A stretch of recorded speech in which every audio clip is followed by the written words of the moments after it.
You're welcome to Niger Delta Television News. I am Joyce Batowe. Here are the highlights. Governor Diri assures Bayelsa State workers of timely completion of the 9-story Secretariat building. Nigeria Labour Congress once again further increase in electricity and telecom tariffs. Plus, World Health Organization confirms Ebola case in Uganda.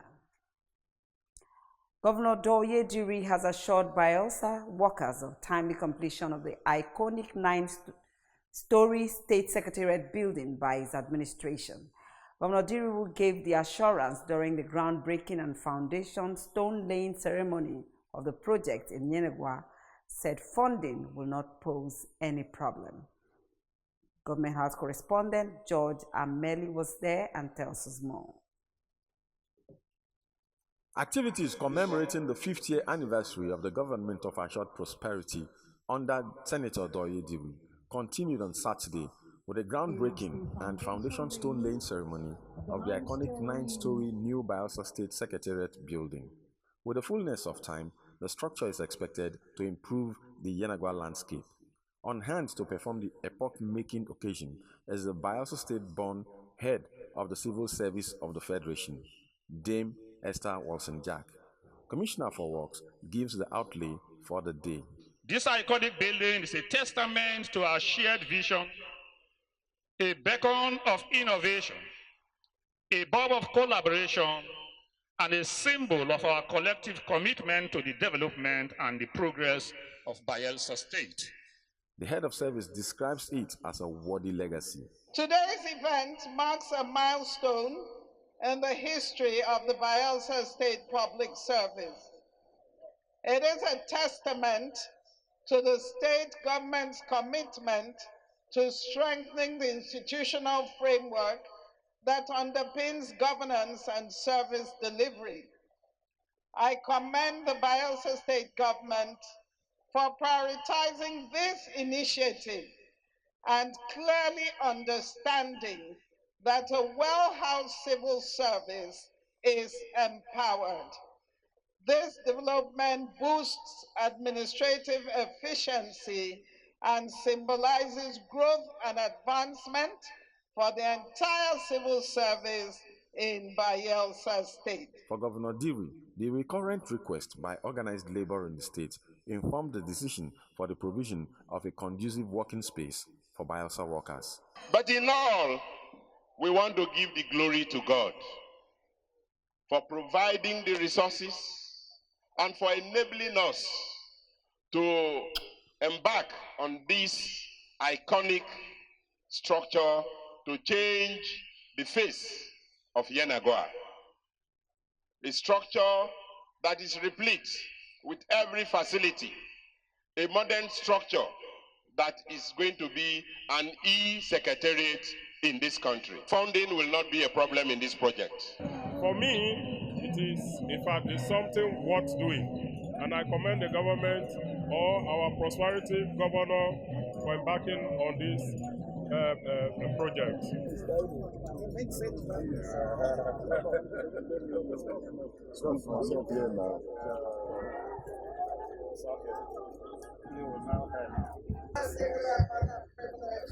To unveil this life for the new Secretariat complex of Bayelsa State, for the blessings of the people of Bayelsa State, and to the glory of God, in the name of the Father, Amen. And of the Son, Amen. And of the Holy Spirit. Amen. The new Bayelsa State Secretariat building is expected to be completed in 2 years' time. From the old Secretariat building in Yenagwa, George Ameli reporting for NDTV News. The crisis rocking the Rivers State House of Assembly took another turn on Monday, with the Martin Amehule-led faction giving the state governor, Siminalayi Fubara, 48 hours to present the 2025 budget to the lawmakers. The lawmakers made the request during their sitting in Port Harcourt on Monday. On January 2nd, Governor Fubara signed the 1.1 trillion naira 2025 budget into law after presenting it to lawmakers led by Victor Oko-Jumbo. However, a few days later, the Supreme Court ruled that Martin Amehule and his group were legitimate members of the Rivers State House of Assembly, pending the determination of the suit against them. The Supreme Court also ordered the Central Bank of Nigeria to withhold allocations to Rivers State for disobeying court orders and further nullify the local government elections conducted in the state last year. In response, Governor Fubara has directed the Rivers State Independent Electoral Commission to conduct fresh local government elections. Following the approval of an increase in electricity tariffs for customers under the Band A classification on April 3, 2024, by the federal government, the Nigerian Labour Congress NLC has threatened a nationwide protest, noting that the increase does not sit well with Nigerians based on the state of the country's economy. Labour has also rejected plans by the Nigerian Electricity Regulatory Commission to increase electricity tariffs or migrate electricity consumers from lower bands to Band B and A.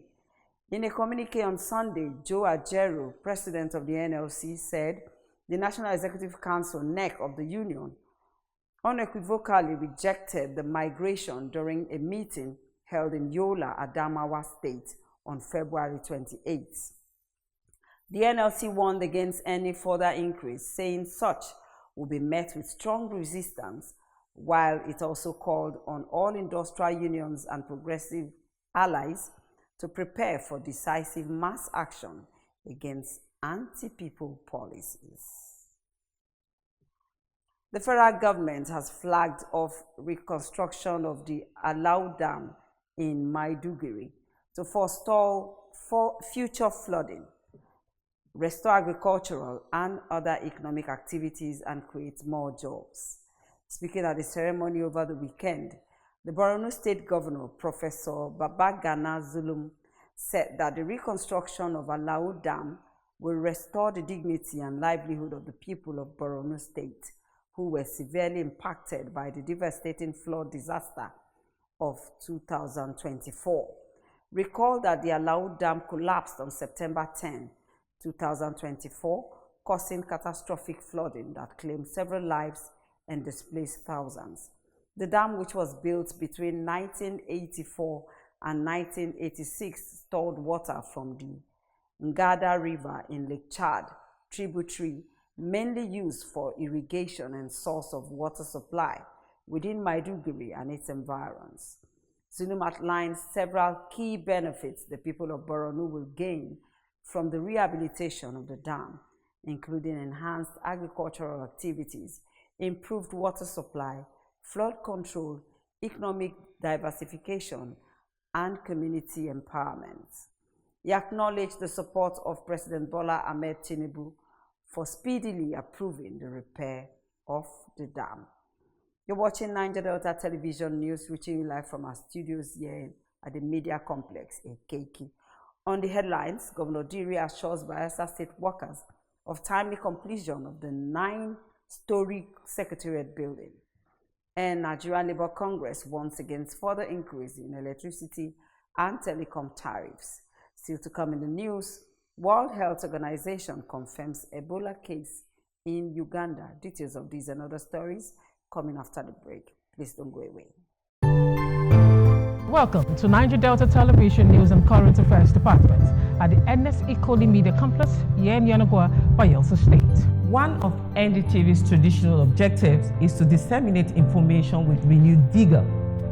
We build teamwork for accountability, efficiency, and accuracy. Our community reports, eyewitness accounts, current affairs discussions are detailed and competitive. As NDTV reporters, undiluted report is our goal. We gather the news and bring it to you just as it is. Our cameras are poised to get in the story behind the story in an in-depth news report. Our new digital equipment are top-notch with clearer visuals and audio. NDTV is repositioned to serve you better. Join us on the news every day at 7 a.m., 12 p.m., and our major bulletin at 7:30 p.m. on Channel 25 UHF. NDTV, crystallizing the vision. Welcome back. Niger Delta Television News continues. A 4-year-old has been declared as the second patient to die from the Ebola virus in Uganda after a recent outbreak. The World Health Organization, WHO, confirmed that Uganda's Ministry of Health reported a positive Ebola case at Mulago Hospital, the country's only federal center for the virus, on Saturday, 1st March 2025. The virus was discovered in the 4-year-old who later died. Health officials in Uganda confirmed that it had initially recorded 10 cases of a new strain of the virus, and the first fatality from the latest outbreak was a male nurse who died before the outbreak was declared. The health ministry said all 8 Ebola patients under care had been discharged, but at least 265 contacts remained under strict quarantine in Kampala. The latest outbreak is the 6th time Uganda has detected cases of Ebola, and the cause of the new outbreak has been referred to as the sudden Ebola strain, which does not have an approved vaccine yet. Despite growing international pressure, the Democratic Republic of Congo is standing firm on its decision not to have direct talks with the M23 rebel groups that has made major advances in the east of the country in recent months. Last week, the UK government added to calls for the group to be part of an inclusive dialogue to help find a political solution to the conflict. But in an interview with the BBC, DRO of Congo Prime Minister Judith Suminwa Tuluk said our government wants to negotiate with neighboring Rwanda, which it accused of backing the M23 rebels. At least 8,500 people have been killed since fighting escalated in January, according to the Congolese authorities. Hundreds of thousands have been forced from their homes amid the chaos triggered by the fighting, in which UN experts and others see Rwanda as playing a key role. Asian markets climbed on Monday on hopes that China will announce a huge stimulus package that will help offset United States President Donald Trump's looming tariffs against Chinese goods. Trump has confirmed 25% tariffs on products from Mexico and Canada, and further imposed another 10% on Chinese goods from this week.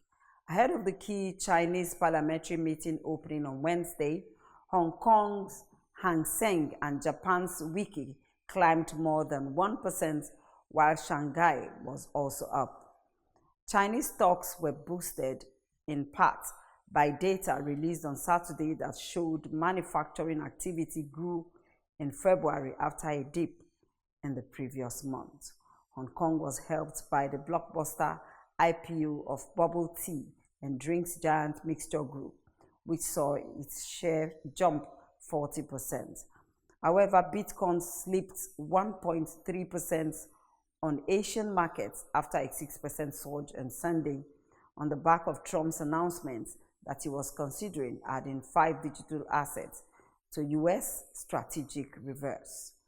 Bitcoin, one of the most volatile assets, flew below $8,000 last week for the first time since November, with other cryptocurrencies mirroring its downward trajectory. Both Trump and his wife, Melania, recently launched their own branded meme coins, speaking accusations that they were seeking to make money from his political success. And from the entertainment scene, popular businessman and Senator Ned Nwoko has celebrated his wife, Regina Daniels, having won Sun Newspaper Nollywood Personality of the Year award amid rumored separation. Also, Norbert Young and his wife recount strange happenings during their wedding ceremony. Details of these and other entertainment stories, let's join Delight Oladile. Popular billionaire businessman Ned Nwoko has celebrated his wife, Regina Daniels, after she received the prestigious award, despite swirling rumors about their alleged separation. Nwonko's reaction to the award, which was a recognition of Regina's contribution and achievement, has sparked further discussions in light of the ongoing speculation surrounding their relationship. The speculation began after Regina deactivated her Instagram account. Around the same time, reports surfaced that her husband welcomed the child with Nollywood actress Chika Ike. Those rumors intensified public curiosity about the state of the marriage, especially when Regina later returned to Instagram and removed all pictures of her husband from her profile, further fueling the speculation. The actress recently won the Sun newspaper's Nollywood Personality of the Year award, and her husband took to social media to express his pride and admiration. Veteran Nollywood couple Norbert Young and his wife Gloria have recently opened up about some strange and unexpected occurrences during their wedding ceremony, sharing their experience in a candid interview. According to the couple, one of the first odd occurrences was when the microphone unexpectedly stopped working. Despite their efforts to get it back on, were futile. The couple further disclosed that the malfunctioning microphone also led to other issues. The DJ of the ceremony was unable to perform his duties, while the cameraman, despite recording the event, didn't send any video. The wife recounted how a group of live bands saved the day with their craft. The couple shared a disheartening moment of having the memories in their heads. Nigerian filmmaker and actress Funke Akindele has given a befitting response to a fan who asked when she intends to purchase a Lamborghini. For several weeks, Lamborghini has been a trending topic on various social media platforms, with people discussing everything from car purchases to celebrity lifestyle choices. Rather than ignoring the comments, Funke responded with her usual humor and charm. She jokingly called out the trend of turning everything into a joke, making light of the situation. Funke, in a typical no-nonsense yet comical style, humorously threatened to block the fan for a cheeky question. Her witty response had fans laughing, proving once again that the actress knows how to handle her online interactions with style. She has built a reputation for being approachable and engaging with her fans, which is part of the reason she remains such a beloved figure in the entertainment industry. Delight Oladele for NDTV Entertainment News.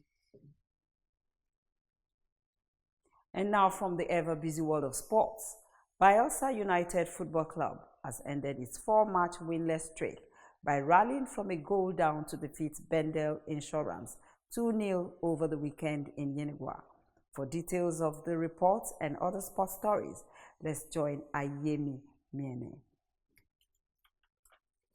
A few changes were made to the home team's lineup, notably Wisdom Magbisa returning to midfield after a long absence due to injury, and with Clinton Ezekiel keeping his place in the absence of goalkeeper Godgift Elkanah. Bayelsa United got off to a strong start, controlling play and forcing their opponents far into their own half, but were only able to create half chances. When called upon in the 26th minute, Clinton Ezekiel made a brilliant save to keep his team in the match. Then in the 37th minute, Oke Solomon made a run through the United defense line, managed to stay onside and slot the ball past Clinton to give the visitors the lead. Just as it looked like the Prosperity Boys would trail at halftime, Emo James had a brilliant idea. Ifeanyi Ogba's well-placed pass found him and he scored a beautiful volley to even the score before halftime. With newfound vigor, Bayelsa United got back to work, moving the ball quickly. The perseverance paid off 65th minute when substitute Bina Tombury scored off a long throw-in from Loveday Sarrow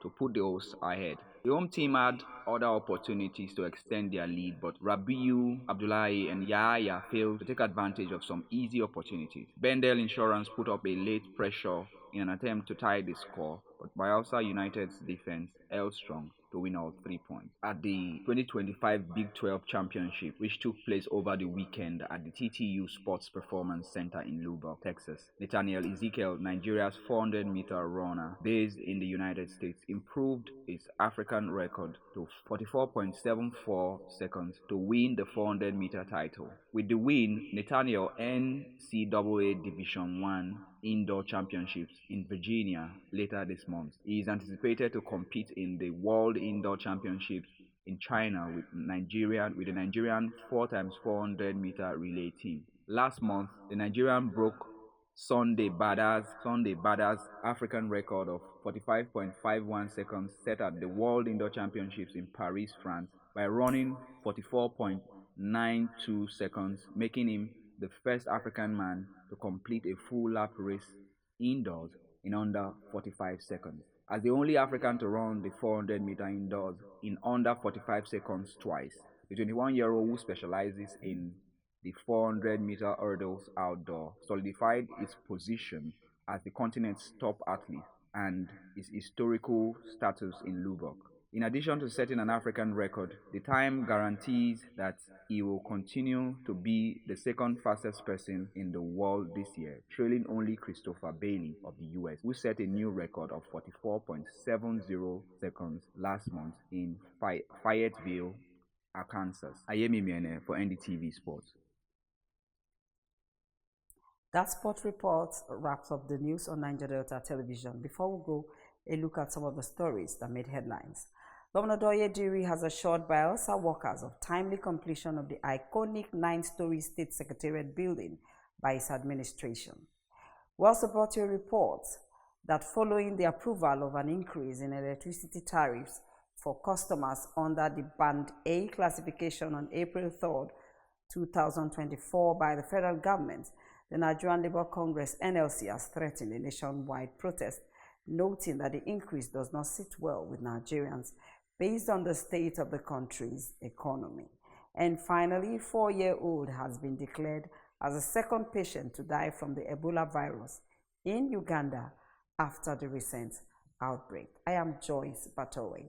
Thanks for watching.